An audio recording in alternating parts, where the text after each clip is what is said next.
এর আগের দিন হচ্ছে মুর্শিদ কুলি খাঁ অবধি বলেছিলাম এবং আজকে মুর্শিদ কুলি খাঁর ব্যাপারে একটু আলোচনা করি। 1717 সালে হচ্ছে মুর্শিদাবাদের সিংহাসনে নবাব হিসাবে নিযুক্ত হয় মুর্শিদ কুলি খাঁ। এর পূর্বে বলেছিলাম যে মুঘলদের সব সুবেদাররা বাংলা শাসন করছিল। তারপরে হচ্ছে একদম নবাব হিসেবে সিংহাসন আরোহণ করে মুর্শিদ কুলি খাঁ। তো মুর্শিদ কুলি খাঁর প্রথম জীবনের কিছু ইতিহাস রয়েছে। মুর্শিদ কুলি খাঁ দাক্ষিণাত্য মালভূমির অঞ্চলে এক উড়িয়া ব্রাহ্মণ বংশে তার জন্ম হয়। প্রথম জীবনে তার নাম ছিল হচ্ছে সূর্যনারায়ণ, কিন্তু পরবর্তীতে হচ্ছে পারস্য দেশের হাজি ইস্পাহানি তাকে ক্রয় করে নেয় কৃতদাস হিসেবে এবং তাকে পারস্য নিয়ে যায় এবং পিতার মতো তাকে বড় করে এবং ইসলাম ধর্মে ধর্মান্তরিত করার পরে তার নাম হচ্ছে মোহাম্মদ হাদি রাখা হয়।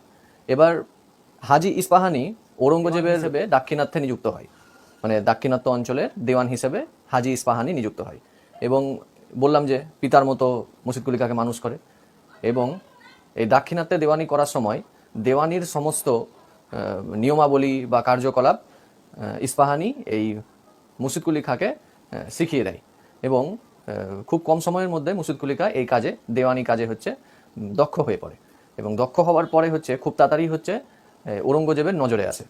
এবার হাজি ইস্পাহানির মৃত্যুর পরে এই মুর্শিদ কুলিকে, মানে মুর্শিদ কুলির পূর্বের নাম হচ্ছে আলীকুলি আর হাজি ইস্পাহানি তার নাম রাখে হচ্ছে মোহাম্মদ হাদি। এই মোহাম্মদ হাদিকে ঔরঙ্গজেব দাক্ষিণাত্যের দেওয়ান থেকে, মানে বললাম যে হাজি ইস্পাহানি দাক্ষিণাত্যের দেওয়ান ছিল এবং দেওয়ান ব্যবস্থায় পারদর্শী হওয়ার কারণে ঔরঙ্গজেবকে, মানে মোহাম্মদ হাদিকে হায়দ্রাবাদের দেওয়ান হিসাবে নিযুক্ত করে 1695 খ্রিস্টাব্দে। তারপরে 1700 সালে তাকে, মানে এই মোহাম্মদ হাদিকে ঢাকার দেওয়ান হিসাবে নিযুক্ত করা হয়।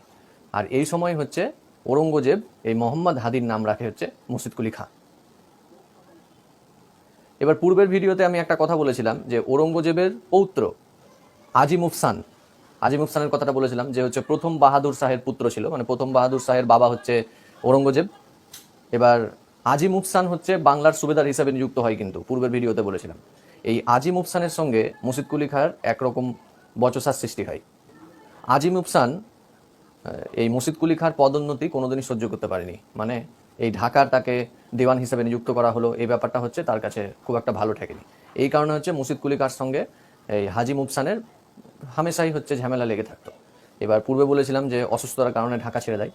এবার অসুস্থতার কারণে হাজি মুফসান কিছুদিনের জন্য ঢাকা ছাড়লেও পরবর্তীতে হচ্ছে এই মুর্শিদ কুলি খাঁর উপরে একরকম আক্রমণ করে এবং সেই সময় একরকম দুজনের মধ্যে রক্তক্ষয়ী সংগ্রাম হয়। এই আজিম উফসান এবং মুর্শিদ কুলি খাঁর এই মানে নিজেদের ভিতরেই ঝামেলার কারণে এই মুর্শিদ কুলি খাঁ ঢাকা থেকে মুকসাদাবাদে দেওয়ানি ব্যবস্থার সমস্ত কার্যকলাপ স্থানান্তরিত করে আর স্থানান্তরিত করার পরে নিজের নাম অনুসারে মুকসাদাবাদের নাম রাখে মুর্শিদাবাদ।